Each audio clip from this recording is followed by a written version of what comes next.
Hujan baru saja berhenti ketika lampu-lampu jalan di kota kecil Karangjati mulai berpendar kekuningan. Genangan air di jalan aspal memantulkan cahaya seperti genangan minyak.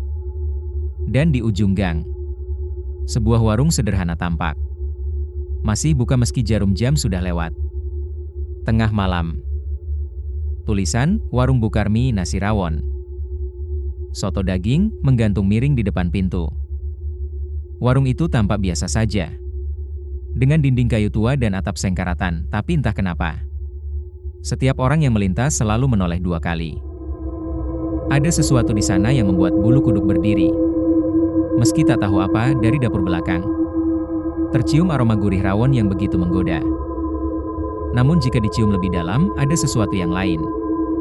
Bau amis darah yang samar bercampur dengan bau bawang goreng, dan setiap malam selalu terdengar bunyi seperti pisau diseret di atas talenan basah. Disusul suara perempuan yang mendesah pelan. Antara kelelahan dan sesuatu yang jauh lebih aneh, Rian, anak sematawayang Bukarmi, sedang duduk di depan warung sambil memainkan ponselnya. Ia baru saja pulang kuliah malam. Dari luar, warung itu tampak sepi. Hanya ada satu pelanggan, seorang sopir truk yang makan sambil menunduk.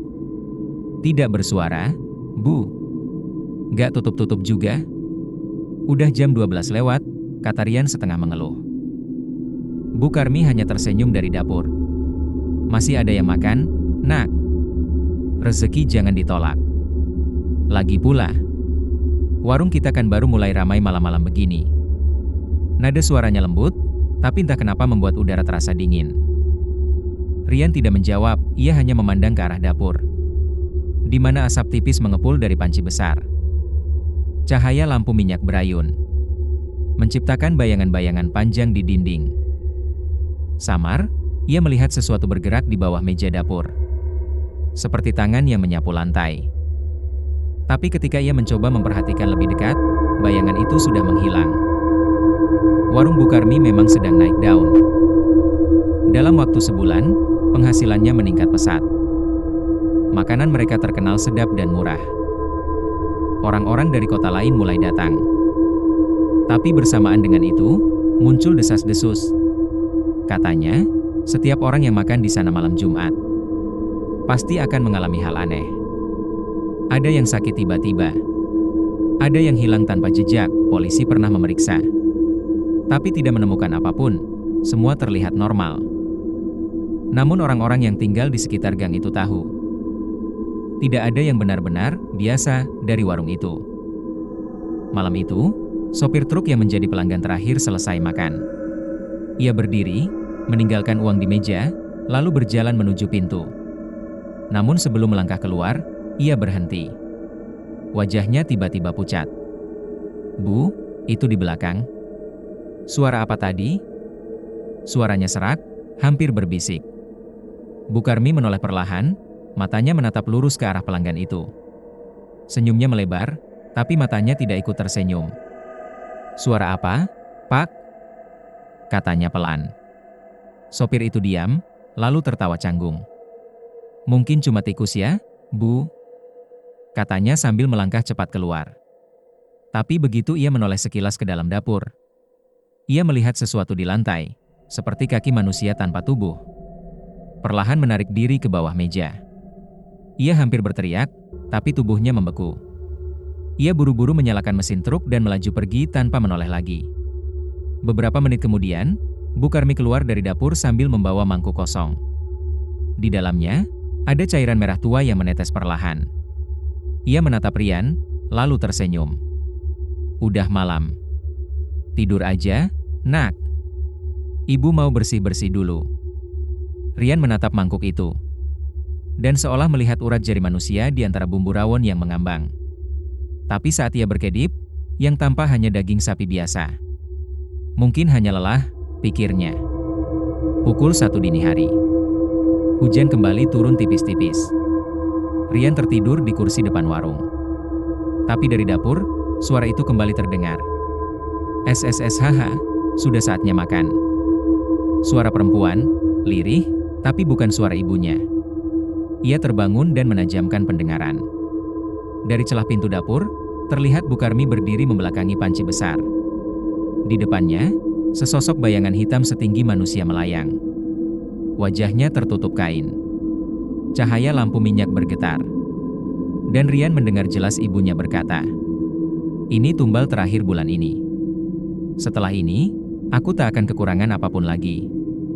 Bayangan itu mengangguk pelan, lalu menghilang ke dalam panci. Rian menutup mulutnya agar tak berteriak. Keringat dingin mengucur dari pelipisnya. Ia tahu, sesuatu yang jahat sedang terjadi di warung ibunya sendiri. Paginya, warung itu tetap buka seperti biasa. Tak ada tanda apapun yang aneh. Pelanggan datang silih berganti. Tapi Rian melihat bekas noda hitam di lantai. Dapur yang tidak hilang meski disiram air berkali-kali.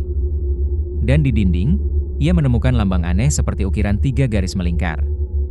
Dengan bekas jelaga di sekelilingnya. Saat ia bertanya, Bukarmi menjawab singkat, "Itu cuma tanda keberuntungan.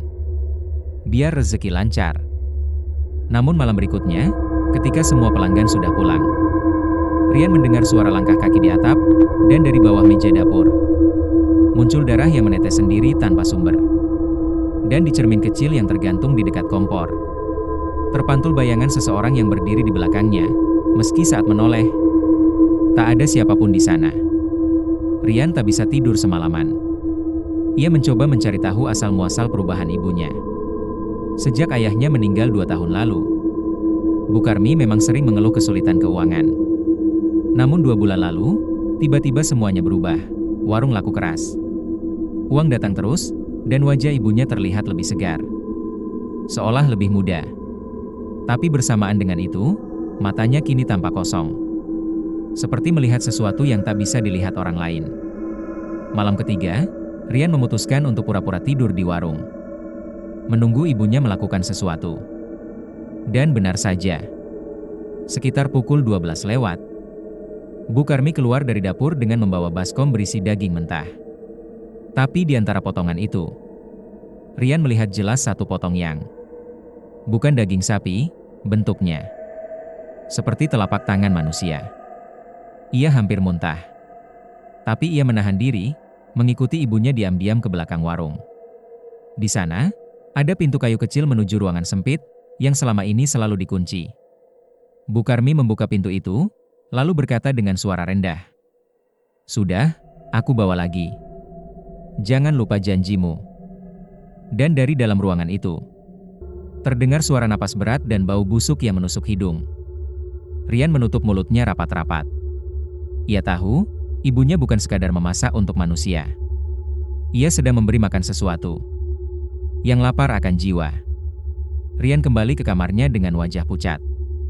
Ia tahu ia harus mencari tahu apa sebenarnya yang disembunyikan ibunya. Tapi malam itu, saat ia hendak tidur, ada suara ketukan dari bawah ranjangnya. Pelan, teratur. Dan di antara ketukan itu, terdengar bisikan lirih. "Giliranmu sebentar lagi." Langit malam itu seperti diselimuti kabut abu-abu. Hujan baru saja reda, menyisakan sisa air menetes dari atap seng warung. Jam menunjukkan pukul 23.47. Satu persatu warung di sepanjang Jalan Suprapto sudah menutup pintunya. Kecuali satu, warung Bukarmi. Dari luar, warung itu tampak hidup. Lampu kuningnya masih menyala. Dan suara penggorengan terdengar samar dari dalam. Tapi anehnya, setiap orang yang melintas mempercepat langkahnya. Beberapa bahkan menunduk, pura-pura tidak melihat. Malam itu datang seorang pria muda. Namanya Reno, ojek online yang sering mengantar pesanan makanan di sekitar situ. Ia baru bergabung sebulan lalu, tapi sudah sering dengar cerita dari teman-temannya. Katanya, warung Bukarmi itu aneh. Makanannya enak, tapi setiap kali ada pesanan dari sana, driver yang ngambil selalu merasa merinding. Namun malam ini, pesanan dari warung itu muncul di aplikasinya, dan entah kenapa, ia tak bisa menolak. Nominalnya besar. Terlalu besar untuk sebuah pesanan nasi rawon. Reno memarkir motornya di depan warung. Ia ragu-ragu sejenak, lalu masuk. Cahaya lampu di dalam terasa redup, lebih seperti warna api lilin daripada bohlam. Meja-meja kayu kosong, kecuali satu di pojok. Tempat duduk seorang wanita berkerudung hitam. Diam, wajahnya menunduk. Dari dapur, terdengar suara Bu Karmi, lembut tapi dingin. "Silakan duduk dulu, Nak. Pesanannya sebentar lagi siap." Reno mengangguk gugup. Iya, Bu. Pesanan rawon 3 porsi ya, atas nama Pak Anwar." Bu Karmi tak menjawab. Hanya terdengar suara pisau beradu dengan talenan basah. Suara itu teratur, cepat sekali. Seolah sedang memotong sesuatu yang lembek tapi berat. Reno menatap sekeliling. Dinding warung penuh noda gelap yang tak bisa ia kenali. Lantai terasa lembab, seperti baru dipel.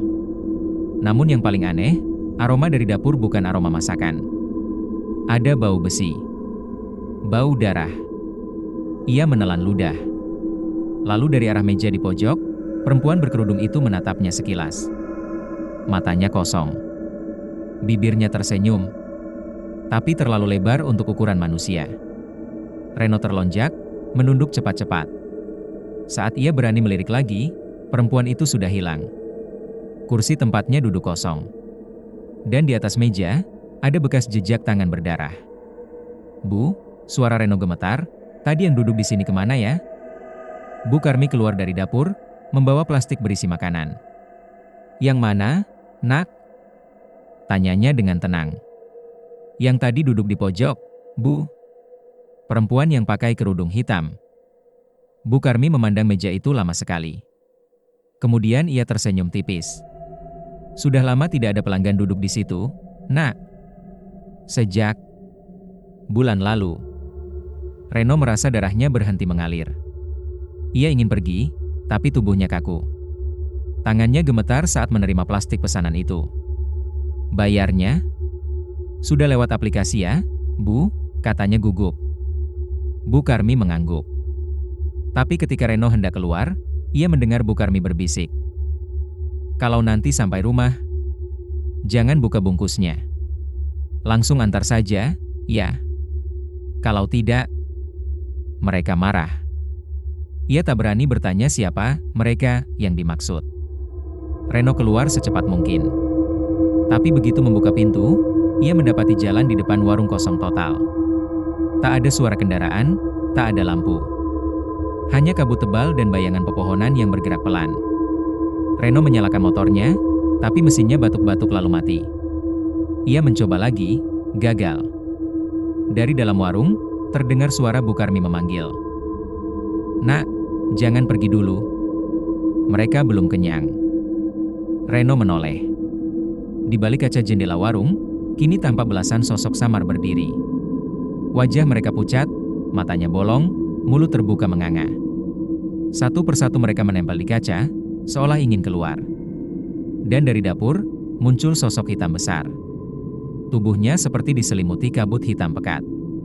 Reno menjatuhkan ponselnya dan berlari ke arah gang. Tapi suara langkah-langkah kaki mengejarnya, cepat. Berat, seperti banyak orang berlari bersamaan. Di belakangnya terdengar jeritan. "Jangan bawa makanannya." Reno terus berlari tanpa arah. Sampai akhirnya tiba di sebuah jembatan kecil di ujung kota. Ia berhenti, membuka plastik pesanan itu, ingin memastikan semua ini nyata. Tapi begitu ia buka satu bungkus nasi rawon, ia menjerit. Isi kotak itu bukan rawon. Di dalamnya ada potongan daging manusia, masih basah. Dengan mata terbuka dan lidah terjulur. Dari dalam bungkus lain, terdengar suara lirih seperti bisikan. "Kembalikan aku ke warung. Jangan biarkan aku sendirian." Reno membuang semua bungkus itu ke sungai, lalu berlari sekencang-kencangnya pulang. Namun sejak malam itu, ia tidak pernah bisa tidur nyenyak lagi. Setiap kali menutup mata, ia melihat wajah perempuan berkerudung hitam itu, duduk di pojok warung. Tersenyum sambil berkata, "Kamu pelanggan terakhir malam itu." Keesokan paginya, polisi menemukan motor Reno di tepi jembatan, masih menyala. Tapi tanpa pengendara. Dan di jok motornya, ada kantong plastik berisi nasi rawon. Utuh, tanpa bekas terbuka. Ketika diperiksa, isi di dalamnya hanyalah nasi biasa, tanpa daging, tanpa darah. Tapi salah satu petugas bersumpah, melihat jari manusia di antara butiran nasi sebelum ia berkedip. Hari itu, Rian bangun dengan wajah pucat. Ia mendengar kabar dari radio lokal.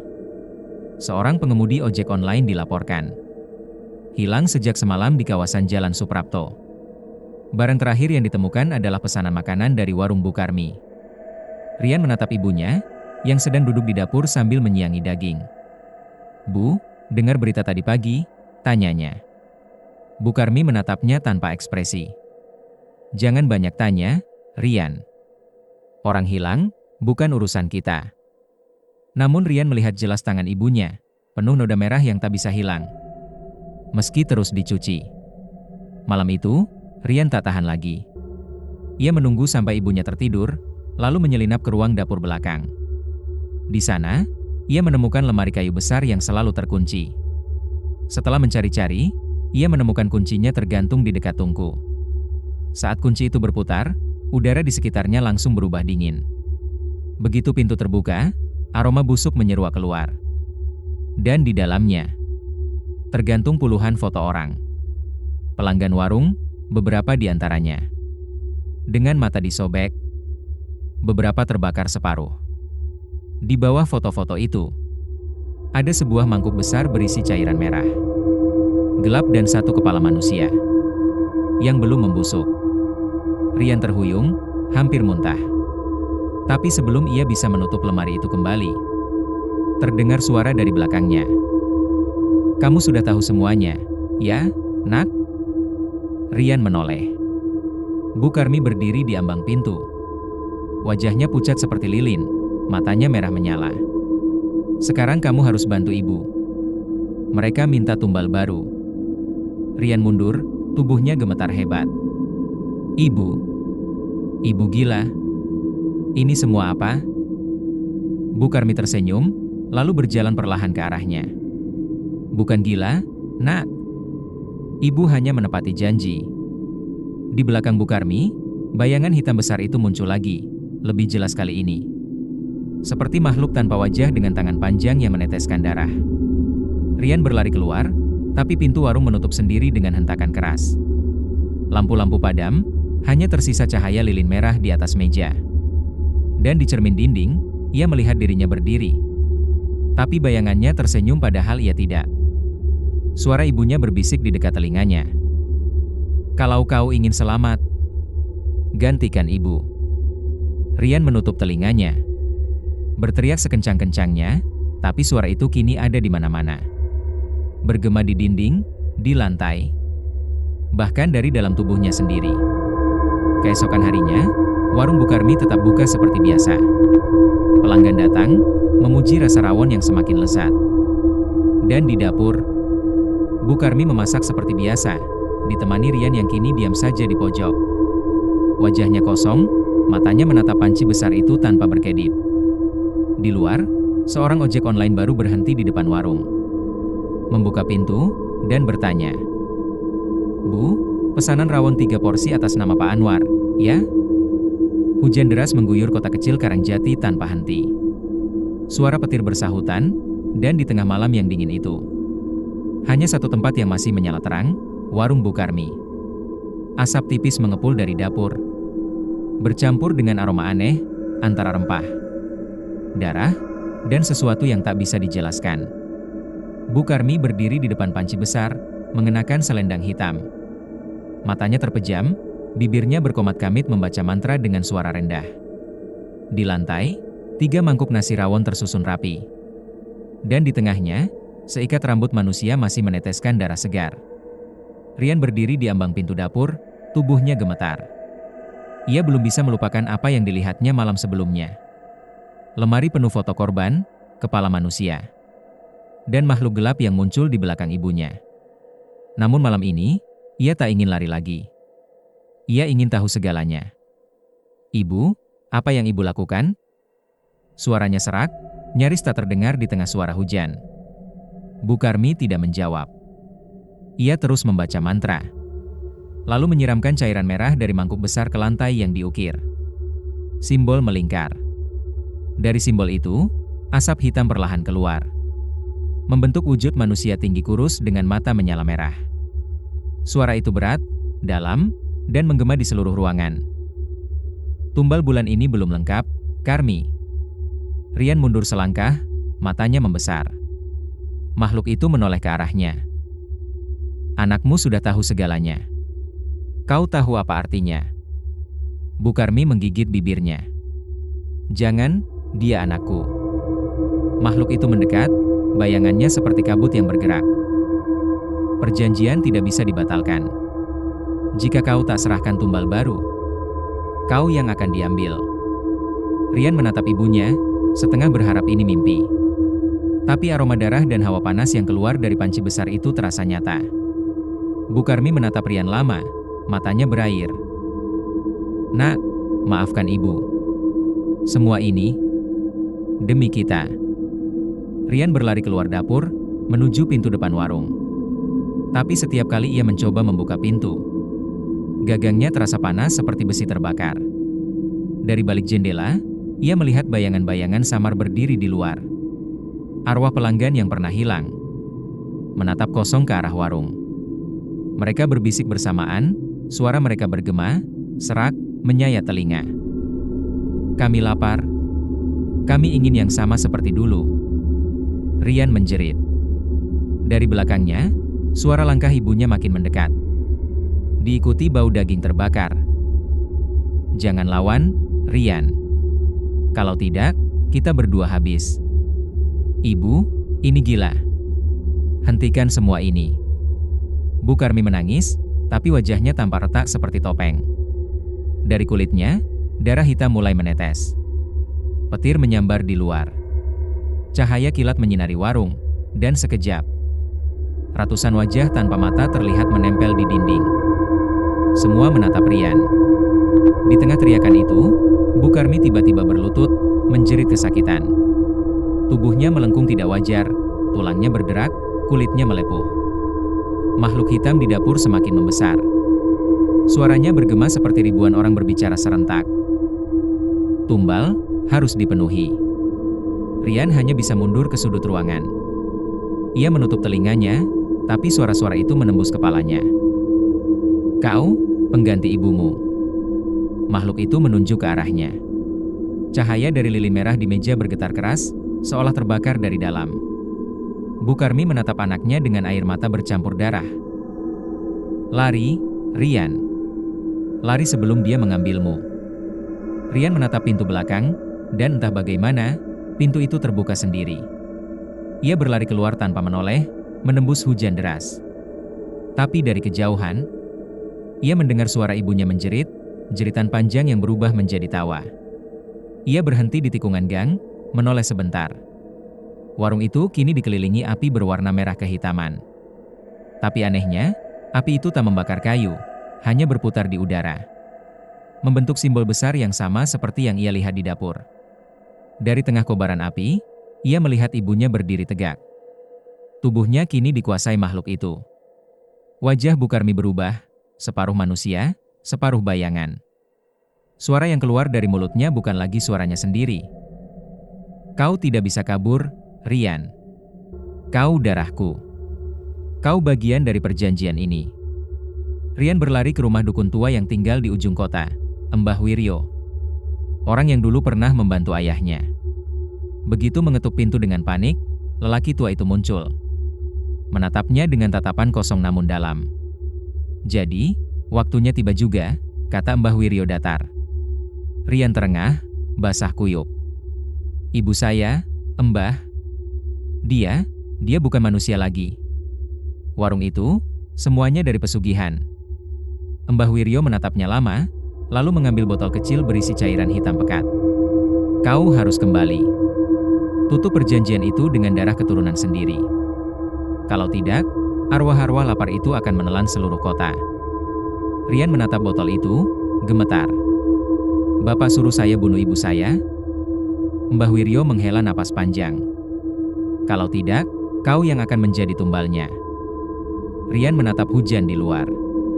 Petir menyambar lagi. Dan seolah dari kejauhan ia bisa mendengar suara ibunya memanggil. Rian. Nak. Ibu lapar. Ia menelan ludah, lalu menggenggam botol itu erat-erat. Ia tahu, malam ini harus berakhir, dengan satu di antara mereka mati. Rian kembali ke warung. Di depan, api merah masih berputar, tapi kini redup. Ia melangkah perlahan ke dalam. Meja-meja hancur, panci besar terbalik. Dan darah menetes dari langit-langit seperti hujan. Di tengah ruangan, Bu Karmi berdiri membelakanginya. Rambutnya terurai panjang, kulitnya mengelupas. "Rian," katanya pelan. "Kau sudah pulang." "Ibu," suara Rian bergetar. "Berhenti. Tolong. Saya nggak mau kehilangan ibu." Bu Karmi berbalik. Wajahnya kini menyerupai arang, matanya kosong, mulutnya robek hingga ke pipi. "Terlambat, Nak. Mereka sudah di dalam tubuhku. Sekarang giliranmu." Rian membuka botol cairan hitam itu dan menuangkannya ke lantai. Asap putih keluar dari tanah, melingkari tubuhnya. Makhluk hitam itu kembali muncul dari dinding, berteriak marah. "Pengkhianat! Darahmu adalah darah perjanjian." Bu Karmi menjerit, tubuhnya terguncang. Rian menangis, tapi ia tetap mengangkat pisau dapur yang tergeletak di meja. "Maafkan saya, Bu." Dan dengan satu gerakan, ia menusuk dada ibunya sendiri. Suara jeritan menggema di seluruh ruangan. Diikuti ledakan cahaya merah menyilaukan. Bayangan-bayangan di dinding meledak menjadi abu. Makhluk itu meraung. Tubuhnya pecah menjadi asap hitam yang menghilang ke langit-langit. Rian berlutut, memeluk tubuh ibunya yang kini tenang. Matanya kembali seperti dulu, lembut, penuh kasih. "Ibu, kenapa harus begini?" Bu Karmi tersenyum lemah. "Ibu cuma ingin kau nggak miskin, Nak. Ibu cuma ingin kita bahagia." Ia menghembuskan napas terakhir. Dan untuk pertama kalinya, warung itu benar-benar sunyi. Di luar, hujan berhenti. Cahaya pagi perlahan muncul di ufuk timur. Namun dari panci besar di dapur, masih terdengar tetesan darah menetes satu persatu ke lantai. Seolah masih ada yang belum selesai. Warung itu kini kosong. Tapi setiap malam Jumat, orang-orang masih melihat lampu kuning di dalam warung menyala. Meski pintunya terkunci rapat. Dan dari luar, jika seseorang nekat mendengarkan, masih bisa terdengar suara seorang wanita dari dalam berkata pelan. "Masih mau makan, Nak?" Pagi itu, matahari muncul malu-malu di balik awan kelabu. Sisa hujan masih menetes di atap warung yang gosong sebagian. Aroma tanah basah bercampur bau anyir darah yang belum sepenuhnya hilang. Petugas desa menemukan Rian duduk di depan warung, memeluk tubuh ibunya yang sudah dingin. Tubuhnya pucat, matanya kosong seperti kehilangan arah. Ketika warga mencoba mendekat, ia hanya berkata lirih. Sudah selesai, tapi mereka belum pergi. Malamnya, jenazah Bu Karmi dikuburkan di pemakaman kecil belakang warung.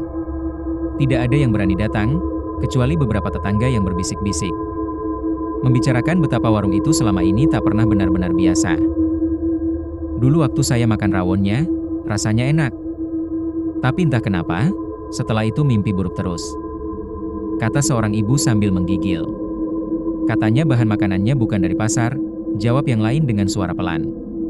Setelah pemakaman selesai, Rian kembali ke warung. Ia tidak bisa meninggalkan tempat itu, seperti ada yang menahannya. Di dalam, semuanya masih seperti semalam. Panci besar di dapur sudah kering. Tapi di bawahnya masih terlihat bekas lingkaran darah yang sulit dihapus. Lilin merah yang seharusnya pada malah menyala lagi tanpa sebab. Dan dari pojok ruangan, terdengar suara sendok beradu dengan mangkuk kosong. Tok, tok, tok. Rian membeku. Ia tahu ia sendirian. Namun ketika ia menoleh ke arah meja, ada piring berisi rawon panas, lengkap dengan nasi putih dan sambal. Tersaji rapi seolah baru dimasak. Desa Karangjati mulai dihantui ketakutan baru. Setiap minggu, selalu ada warga yang hilang tanpa jejak. Orang-orang menyalahkan warung itu, tapi tak berani menghancurkannya.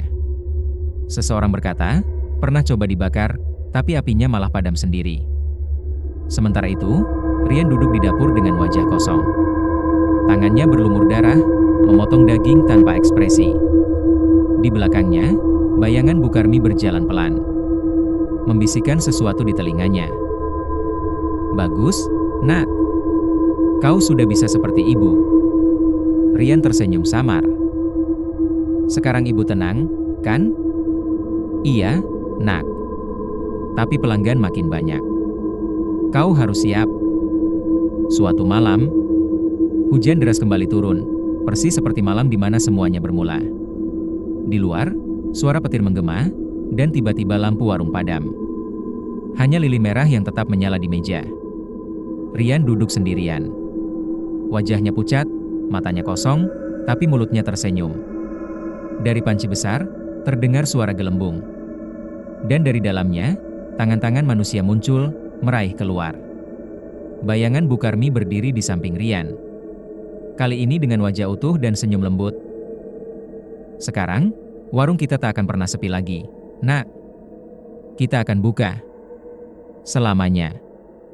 Dan malam itu, api merah kembali membungkus warung, tapi tak membakar. Hanya meninggalkan cahaya hangat di tengah hujan. Seperti undangan bagi siapapun yang lapar dan tersesat. Tahun-tahun berlalu. Kota Karangjati tumbuh menjadi kota kecil modern. Bangunan-bangunan baru berdiri di mana-mana. Namun di satu sudut yang terlupakan, di jalan kecil tanpa penerangan, masih berdiri sebuah warung tua dengan papan kayu bertuliskan, "Warung Rawon Bukarmi buka jam 12 malam." Dan dari dalam, jika seseorang cukup berani mengetuk, mereka akan disambut oleh suara lembut seorang wanita. "Silakan masuk, Nak. Rawonnya masih hangat." Terima kasih sudah menonton, jangan lupa like, komen, dan subscribe.